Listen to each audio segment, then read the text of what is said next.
मिला टाइम्स में खुश आमदीद। झूठ बोलना आज के दौर में एक आम बात हो गई है। लगातार लोग झूठ बोलने लगे हैं, लेकिन उसकी भी एक लिमिट होती है। झूठ बोलने वाले सोच समझ कर बोलते हैं, क्योंकि उन्हें भी अंदाज़ा होता है कि कितना झूठ हम बचा सकते हैं और किस लिमिट को क्रॉस कर जाने के बाद हमारी रुसवाई होगी, बदनामी होगी, दुनिया हम पर थू थू करेगी। कुछ झूठ ऐसे होते हैं जिसका सभी को यकीन होता है, उसके बावजूद लोग झूठ बोलने लगते हैं। लेकिन कुछ लोग तो इस कदर कॉन्फिडेंस के साथ झूठ बोलने लगे कि आप अंदाज़ा नहीं लगा सकते। जिस बात से पूरी दुनिया वाकिफ़ है, जिस झूठ पर ज़र्रा बराबर भी कोई यकीन नहीं कर सकता है, जिसके सामने झूठ बोला जा रहा है वो भी मुस्कुरा रहा है, इसके बावजूद लोग झूठ बोलने में शर्माते नहीं हैं और महसूस नहीं करते हैं। और इस फहरिस्त में आपकी नज़र में किसका नाम पहले नंबर पर हो सकता है? इस वक्त इस तरह का झूठ बोलने के लिए सुर्खियों में है देश के वज़ीर-ए-आज़म नरेंद्र मोदी साहब। पिछले दिनों में इन्होंने लगातार झूठ बोला है और इस मर्तबा इन्होंने जो झूठ बोला है उस झूठ ने तमाम लिमिट को क्रॉस कर दिया है। इतना कॉन्फिडेंस, इतना बड़ा सफ़ेद झूठ। और ये सफ़ेद झूठ है गज़ा में माह रमज़ान में जंग रुकवाने के सिलसिले में। इन दिनों लगातार वज़ीर-ए-आज़म मुख्तलिफ चैनलों को इंटरव्यू दे रहे हैं। इस तरह का एक इंटरव्यू इन्होंने इंडिया टुडे ग्रुप को दिया है। राहुल कंवल इंटरव्यू कर रहे हैं, अंजना ओम कश्यप भी है, और उनके साथ इंटरव्यू में बातचीत करते हुए पीएम मोदी कह रहे हैं कि रमज़ानुल मुबारक के मुक़द्दस महीना में गज़ा में मैंने जंग रुकवा दिया था। मैंने अपने खुसूसी नुमाइंदा को इज़राइल भेजा था। बेंजामिन नेतन्याहू जो इज़राइल के प्राइम मिनिस्टर है, उससे उन्होंने मेरे हवाले से बातचीत की, मेरी बातों को माना बेंजामिन नेतन्याहू ने, और गज़ा में रमज़ान के महीना में उन्होंने हमला नहीं किया। 2-3 दिन लड़ाई हुई होगी तो हुई होगी, इसके अलावा हमला नहीं किया। आगे ये भी कह रहे हैं कि हिंदुस्तान में जो मुसलमानों के मसाइल है उसको लेकर आप मुझे घेर लेते हैं, लेकिन दुनिया भर में मुसलमानों के लिए जो हम हमदर्दी का काम करते हैं, उनके काम आते हैं, उस पर आप मुझे नहीं घेर सकते हैं। ये पीएम मोदी इंटरव्यू में कह रहे हैं। पूरी वीडियो में आपको स्क्रीन पर सुना देता, लेकिन ये सारे चैनल वाले इस तरह जब हम इनको एक्सपोज करते हैं तो हमें स्ट्राइक भेजते हैं, चैनल को डिलीट करने की धमकी देते हैं। पिछले दिनों भी आज तक के एंकर सुधीर चौधरी को मैंने एक्सपोज किया तो उसने लगातार 2 स्ट्राइक भेज दिया। इसके बावजूद मैं लगातार रिस्क लेता रहता हूं और जनसत्ता ने इस पर स्टोरी की है, स्क्रीन पर आप देख सकते हैं, जिसमें यही वर्ड लिखे हुए हैं। लगातार ट्विटर पर पीएम मोदी की क्लिप भी वायरल हो रही है। अब आपको लग रहा होगा कि क्या पीएम मोदी की इन बातों में कुछ सच्चाई है? 7 अक्टूबर के बाद से एक मरतबा 6-7 दिनों के लिए जंगबंदी हुई थी, तो क्या ये आर्जी वक्फा या जो आर्जी जंगबंदी हुई थी 6-7 दिनों के लिए रमज़ान के महीने में हुआ था? क्या पीएम मोदी की बातों में सच है? प्रधानमंत्री पीएम मोदी ने इससे पहले भी कहा था कि यूक्रेन में उन्होंने रूस से कहकर जंग को रुकवा दिया था, लेकिन वो भी झूठ निकला।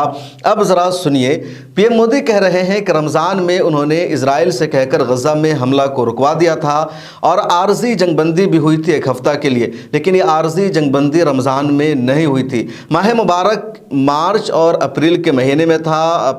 मार्च का ज़्यादातर महीना था और अप्रैल का भी 10 दिन था।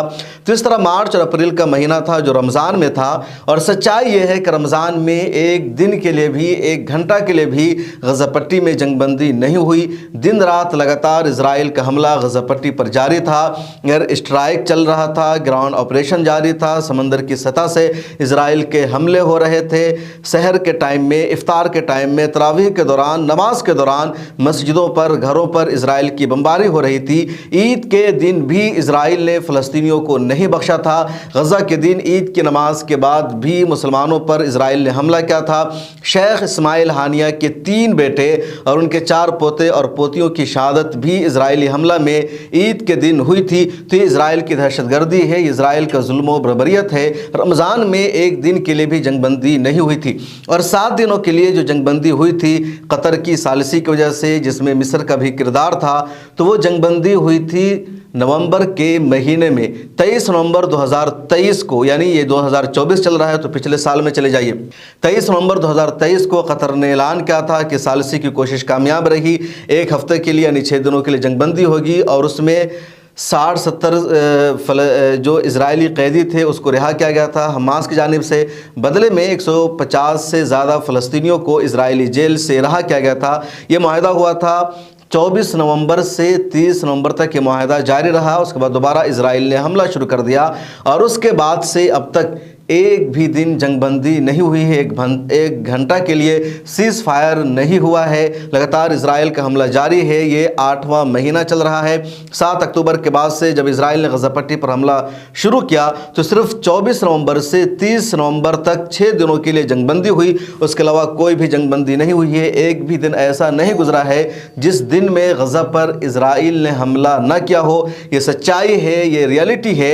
आप गूगल कर लीजिए, न्यूज़ उठाकर देख लीजिए, स्क्रीन पर अपने स्क्रीन पर भी ये आप विकिपीडिया का एक स्क्रीनशॉट देख सकते हैं जिसमें साफ लिखा हुआ है कि टेम्पररी जंगबंदी जो हुई थी 24 नवंबर से 30 नवंबर के बीच में, इसके अलावा जंगबंदी का कोई मामला पेश नहीं आया है। अब सवाल यह है कि वज़ीर आज़म नरेंद्र मोदी इतना बड़ा झूठ कैसे बोल रहे हैं, इस तरह का दावा कैसे कर रहे हैं, और उससे ज़्यादा शर्म की बात उनके सामने बैठे एंकरों पर है, रिपोर्टर्स और जर्नलिस्ट पर है। पीएम मोदी इतना बड़ा झूठ बोल रहे हैं और ये काउंटर क्वेश्चन नहीं कर रहे हैं। ये उनको बता नहीं रहे हैं कि रमज़ान में एक भी दिन जंगबंदी नहीं हुई थी बल्कि लगातार हमला जारी था। एक एंकर के लिए ज़रूरी है ऐसे मौका पर काउंटर करना, लेकिन इन्होंने काउंटर तक नहीं किया। तो इस झूठ में ये भी बराबर के शरीक है। जिस तरह पिछले दिनों आपने जामिया की एक स्टूडेंट की वीडियो को देखा था कि जब उस बच्ची ने सुधीर चौधरी से सवाल कर दिया कि पीएम मोदी ने कहा कि यूक्रेन में जंगबंदी हुई है, और आपने उस खबर को चला दिया कि पीएम मोदी ने जंग रुकवा दिया था यूक्रेन में, जबकि सच्चाई ये है कि यूक्रेन में जंगबंदी नहीं हुई थी। लगातार अभी तक वहाँ जंग जारी है, लड़ाई चल रही है। तो फिर कैसे आपने इस खबर को चढ़ाया? पीएम मोदी ने कहा तो आपने उसको क्रॉस चेक क्यों नहीं किया? आपने क्यों सच्चाई से लोगों को वाकिफ़ नहीं कराया, बल्कि पीएम मोदी ने कह दिया तो आपने हूबहू उसको खबर बना दिया। उस वक्त सुधीर चौधरी ने टाल मटोल से काम लिया और कहा कि ऐसा हो जाता है कि एक इलाके में जंगबंदी हुई हो, दूसरे इलाके में नहीं हुई हो, तो उसमें वो बात शामिल हो जाती है। इसी तरह हमारे पास ब्रेकिंग न्यूज़ आती है, लगातार खबरें आती रहती है, तो हर खबर को चेक करना बहुत मुश्किल हो जाता है, इसलिए इस तरह हम चेक नहीं कर पाते और ख़बर चल पाती है। लेकिन यहाँ पर राहुल कंवल को, अंजना को और जितने एंकर बैठकर पीएम मोदी का इंटरव्यू कर रहे हैं, इन सबको अच्छी तरह 100% यकीन है कि नरेंद्र मोदी 100% से भी ज़्यादा झूठ बोल रहे हैं, क्योंकि गज़ा पट्टी में एक दिन के लिए भी जंगबंदी नहीं हुई थी, सीज़ फायर नहीं हुई थी। इसके बावजूद पीएम मोदी इस तरह का दावा कर रहे हैं। अमेरिकी सदर जो बाइडन ने लगातार कोशिश की, कतर ने कोशिश की, इजिप्ट ने कोशिश की, सऊदी अरब ने, कई अरब ममालिक ने कोशिश की कि जंगबंदी हो जाए, लेकिन जंगबंदी नहीं हो सकी। इजराइल ने किसी की बात को नहीं माना और रमज़ान में और ज़्यादा गज़ा पट्टी पर इजराइल ने हमला किया था। इसके बावजूद प्राइम मिनिस्टर साहब इस तरह का दावा कर रहे हैं। इस बारे में आपकी क्या राय है? कमेंट सेक्शन में ज़रूर लिखिए।